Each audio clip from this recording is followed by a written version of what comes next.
138,336 feet, 1,660,032 inches, 4,216,481 centimeters, 26.2 miles. The marathon, the ultimate endurance test of the human race. 490 BC, Oedipus starts things off on the wrong foot by dying at the feet of his leader, shortly after running 26 miles to exclaim the Greek victory in the Battle of the Marathon. We took the distance that killed a man and thought we would turn it into something we do for pleasure. We have a sickness. It spreads from the asphalt to our feet, slithering its way into our brains and eventually our souls via endorphins. We are all high. We bounce at stoplights and strap strobe lights to our ankles as our warm breath dances in the cold 4 a.m. air. We silently make our coffee, find our gloves, and tie our laces as loved ones slumber down the hall. We give up the late-night drinks with colleagues for sunrises. We trade our skinny jeans for thunder thighs that will carry us when the only words our minds can create are profanities. I didn't understand what it was to be beautiful before the marathon. I thought it was a Sunday dress. Pink blush.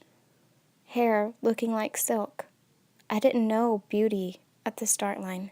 I didn't even know myself. I was in a sea of anxious thoughts and men in shorts showing more thigh than I had ever seen in my life. Huge, hairy man thighs that would fight the December wind and push past personal bests. Then me, a short, small girl afraid of even herself. All of those sleepless Saturday mornings, headlight strapped too tight to my forehead, had led up to this time. A popular pump-you-up pop song blared from large speakers over the Memphis streets. I couldn't really hear the song. Too much movement, too many people clicking their watches, bouncing, trying to calm their own nerves by pretending to care about another stranger in small talk. I was alone. My ex was somewhere sleeping, leaving me to smile at children holding signs and husbands holding their 0% body fat wives, rubbing their arms and kissing their foreheads. I had only been running for a year. I don't even know how I had gotten there. Anger, maybe, and pain. I ran for the solitude when life cut off my oxygen, when he had pulled the plug on my life support. I ran so far I had somehow landed at a marathon only 11 months after I had decided to try to jog a fourth of a mile. This was the marathon. I don't know why my neighbor, a woman twice my height, legs like oak trees, was here.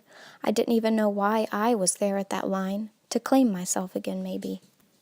Mile markers were like milestones, faces red from cheering, sipping on hot chocolate. They yelled so loud I was convinced they really cared that I finished, that I didn't plop dead at some guy's blistered feet. My hair was a frizzy mess, looking like a few forest animals might have tried to make a home of it at one time. My face was porcelain and bare, sunlight reflecting off of the sweat droplets forming below my headband. It was mile 26. A small girl with a cheap plastic tiara was clapping, every other second reaching out her hand to receive a high five from any runner in all their fatigued glory. There had been many like her. I'd ignored them, but I couldn't just keep going after making eye contact, her face full of hope and expectancy. I hobbled to the side, smiled at her messy lip gloss, and placed my hand on hers. "You're so pretty and awesome. Don't give up. You're so close." Her face lit up from that high five like she had just seen Jesus Christ. I wasn't the Messiah. I was a mess. Every part of me that day was a mess. And that little twerp just called me pretty. My 5'2" frame that I cursed for not being able to reach that Walmart macaroni had carried me over 20 miles. There was nothing subpar about me. In that moment, beauty revealed itself to me. Beauty was every bit about strength and wonder, quilted together with the thread of pain and the needle of struggle. Beauty sometimes is found in the ugly things, found in the pain of the fall. I was claiming victory over my own marathon battle that day. I could tell you stories and statistics, training tactics and how many medals I own. That's not the spirit of the marathon. The spirit of the marathon is one of victory. It teaches you more about your heart than your legs. You approach the starting line running from yourself, only to find yourself waiting for you at the finish.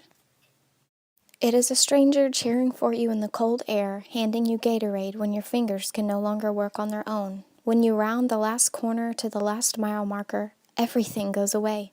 You see the people, mouths agape, most likely yelling something motivational, but you can't hear them. You know your legs are still moving, but you can't feel them. You just know you're there.